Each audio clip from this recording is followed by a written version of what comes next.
Late us see one question on calculating torque on a coil.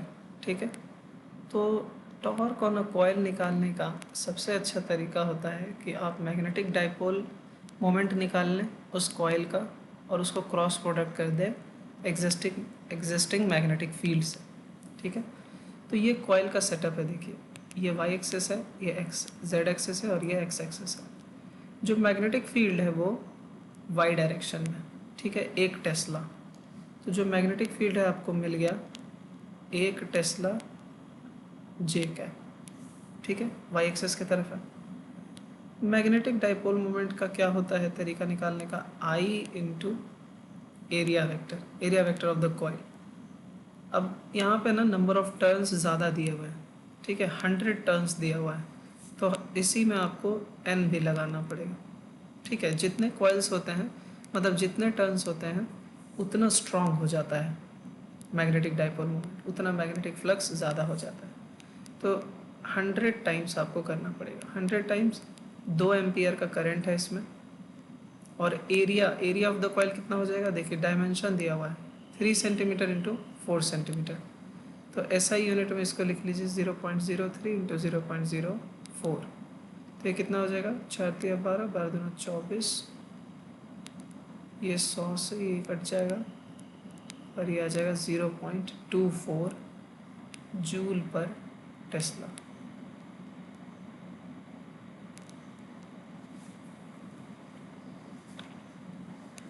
यहाँ ampere metre square कर सकते हैं इसको।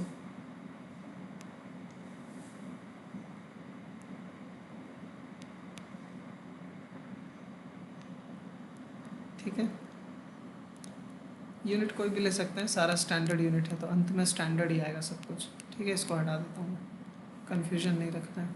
वैसे जूल पर टेस्ला ही होगा यूनिट, कोई दिक्कत नहीं है। जूल को ही न्यूटन मीटर लिखेंगे तो फाइनली टॉर्क जो है वो न्यूटन मीटर में आ जाएगा। अब इसका डायरेक्शन देखना बहुत इंपॉर्टेंट है, एरिया वेक्टर किधर है। तो देखिए, कॉइल का ओरिएंटेशन आपको दिया हुआ है। मान लीजिए कि करंट ऐसे फ्लो कर रहा है इस कॉइल में, ऐसे फ्लो कर रहा है। ठीक है, कैसे हो गया ये? इस तरफ से देखा जाए तो ये क्लॉकवाइज डायरेक्शन हो गया। ठीक है, तो इसका एरिया वेक्टर जो होगा वो ध्यान दीजिए इसके सरफेस के परपेंडिकुलर आएगा इधर एरिया वेक्टर। ठीक है, तो जब तक एरिया वेक्टर आपको नहीं मिलेगा तब तक आपको मैग्नेटिक डाइपोल मोमेंट वेक्टर नहीं मिलेगा। वो नहीं मिलेगा तो आप क्रॉस प्रोडक्ट नहीं कर सकते हैं। ठीक है, तो इसका एरिया वेक्टर इमेजिन करने की कोशिश कीजिए। ठीक है, ये एरिया वेक्टर है तो ये इस डायरेक्शन में पॉइंट आउट करेगा, इस डायरेक्शन में, इसके परपेंडिकुलर। तो ये ट्रायंगल थोड़ा सा हम लोग को ऑब्जर्व करना पड़ेगा। देखिए, नीचे मैं बनाता हूँ, ये वाई एक्सिस है, ये एक्स एक्सिस है और ये जेड एक्सिस है। जेड, वाई और एक्स। इस क्वेश्चन में सबसे इम्पोर्टेंट डायरेक्शन निकालना ही है।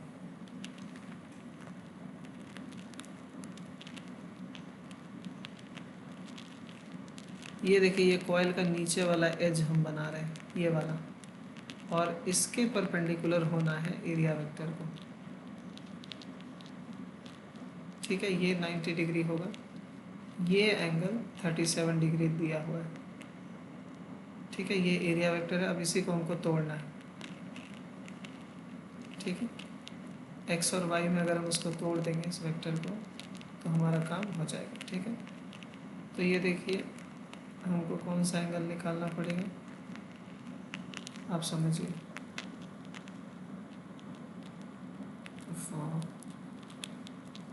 Give me 1 second.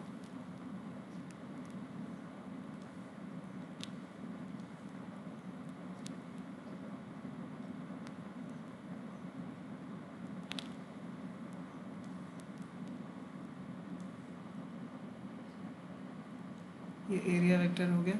ठीक है, ये 90 डिग्री है, ये 37 डिग्री है। ठीक है, तो ये एंगल कितना हो जाएगा? 90 37 दोनों ऐड होके हो गया 127। ये हो जाएगा 53 डिग्री। ठीक है, ये 53 डिग्री एंगल हो गया। अब आप ध्यान दीजिए, यहाँ से हम वाई के डायरेक्शन में एक लाइन बना देते हैं। ये मैंने वाई के डायरेक्शन में एक लाइन बना दी। ठीक है। तो ये 53 डिग्री है, ये बचा हुआ एंगल कितना हो जाएगा, ये एक्स एक्सिस है और ये वाई एक्सिस है, दोनों के बीच में 90 डिग्री है, तो ये एंगल कितना हो जाएगा 37 डिग्री। अगर ये 37 है तो ये एंगल भी 37 डिग्री हो जाएगा, और इस एरिया वेक्टर को आप एक्स में और वाई में आप तोड़ सकते हैं। ठीक है, एक्स में इसका कंपोनेंट क्या हो जाएगा, एक्स में cos 37 डिग्री माइनस आई कैप, और जे में कैसा है पॉजिटिव, सॉरी ये वाई में ही है cos 37 डिग्री माइनस जे कैप, और एक्स में ये साइन 37 डिग्री आई कैप है। इस वेक्टर का देखिए ये मैंने यूनिट वेक्टर लिख दिया है, एरिया वेक्टर जिस तरफ पॉइंट आउट कर रहा है उसका ये वाला यूनिट वेक्टर मैंने लिख दिया है, और ये वाला यूनिट वेक्टर लिख दिया है दो। ठीक है, तो जो एरिया का जिधर डायरेक्शन है वही मैग्नेटिक डाइपोल मोमेंट का हो जाएगा। तो मैग्नेटिक डाइपोल मोमेंट ये वैल्यू लिखी है और ये उसका डायरेक्शन हो गया, मतलब पूरा आप लिखने जाएंगे तो ये क्या हो जाएगा 0.24 into sine 37 degree. Sine 37 degree कितना होता है 3/5.6।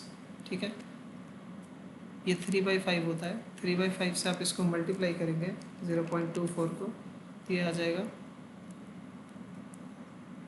0.24 इंटू 3/5 आई कैप, और ये माइनस में है, माइनस cos 37 इंटू cos 37 कितना होता है 4/5।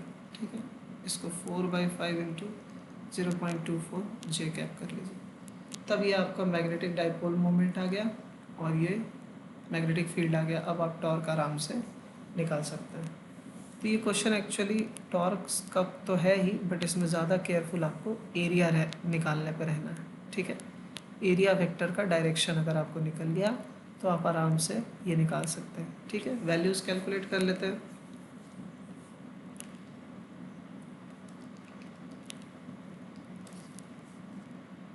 ये हो जाएगा 0.144 आई कैप, और ये हो जाएगा 0.192 जे कैप। ठीक है, अब m क्रॉस b कर लीजिए, तो हो जाएगा 0.144 आई कैप माइनस 0.192 जे कैप।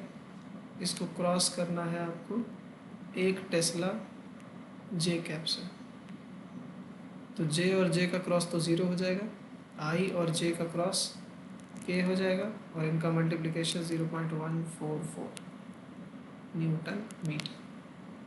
तो टॉर्क का आपको डायरेक्शन आ गया। ठीक है, टॉर्क का डायरेक्शन है ऊपर की तरफ, k कैप में 0.144 न्यूटन मीटर आएगा। अच्छा, ऊपर है तो सेंस ऑफ रोटेशन कैसे होगा, ये तो थंब बताता है ना, वेक्टर का डायरेक्शन थंब बताता है, जबकि रोटेशन का डायरेक्शन पूरे फिंगर्स बताते हैं। तो आपका रोटेशन कैसा होगा, ऐसा ऐसा देखिए, फिंगर्स को कर्ल करके अपने आप थंब ऊपर की तरफ आएगा, मतलब ये वाला एज पे फोर्स इधर की तरफ लगेगा और इस वाले एज की तरफ फोर्स उस तरफ लगेगा। ठीक है, ये ऐसे रोटेट होना चाहेगा, ये अपने एक्सिस पे क्या होना चाहेगा, ऐसे रोटेट होना चाहेगा, तभी इसका टॉर्क ऊपर दिखा रहा है डायरेक्शन। ठीक है, तो टॉर्क निकालना बहुत आसान हो जाएगा अगर आप मैग्नेटिक डाइपोल मोमेंट निकाल सकते हैं वेक्टर के फॉर्म में। एक बार फिर से मैं ये इसका डायरेक्शन आपको बता देता हूँ। ये वाई एक्सिस था, ये एक्स एक्सिस था, इससे 37 डिग्री पे उसका एज था। ठीक है, और इसी के परपेंडिकुलर एरिया वेक्टर आएगा। ठीक है, तो हमको क्या करना है, इस एरिया वेक्टर को क्या करना है, y में तोड़ना है और x में तोड़ना है। तो ये तोड़ने के लिए आपको क्या चाहिए, ये बीच का एंगल चाहिए। तो ये बीच का एंगल निकालने के लिए हमने ही ये सारा काम किया था। ठीक है, ये एंगल 53 हो जाएगा, ये y के डायरेक्शन में है, तो ये 53 है, तो ये 37 डिग्री हो जाएगा। ये 37 डिग्री, तो वर्टिकली अपोजिट एंगल से ये भी 37 डिग्री। तो ये x एक्सिस है, एरिया का x के तरफ डायरेक्शन वेक्टर कितना है 53 डिग्री और इधर 37 डिग्री, तो इस तरफ का जो यूनिट वेक्टर है वो कितना हो जाएगा cos 37 डिग्री माइनस जे कैप, और इधर का unit vector sin 37 degree I cap. यही डायरेक्शन एरिया वेक्टर का है। एरिया का यूनिट वेक्टर आपको निकाल के दे दिया मैंने। यही मैग्नेटिक डाइपोल मूवमेंट का भी डायरेक्शन इधर ही होगा। ये वैल्यू 0.24 आई थी। ठीक है, आई होप दैट्स ओके। ऐसे ही निकालना है आपको मैग्नेटिक डाइपोल मोमेंट।